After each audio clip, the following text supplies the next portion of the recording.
Good day, sir. I am Romar De Martinez. So this is my Pareto chart, and this is how I explain my Pareto chart.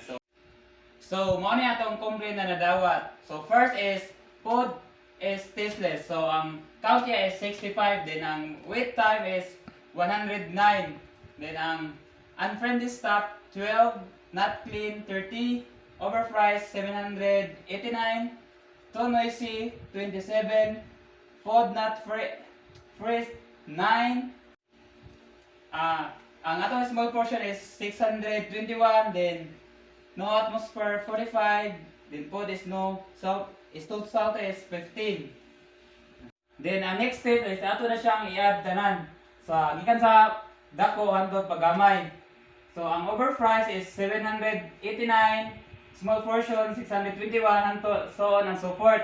Then i-add na lang nato siya mo na yung 1,722.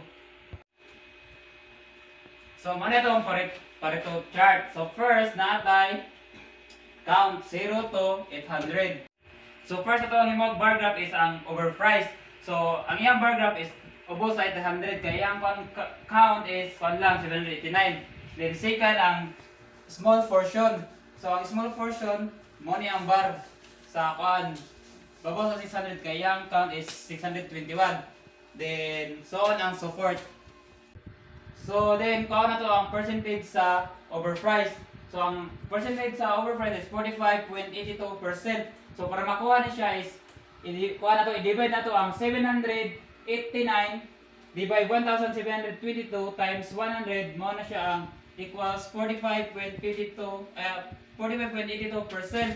Then sa kuha na to sa small portion para makuha na to ang percentage sa small portion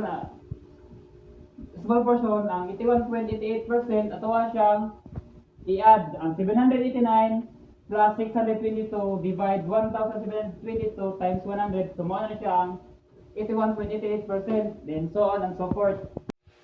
So mo na to ang pag-explain sa Pareto chart. That's all, thank you.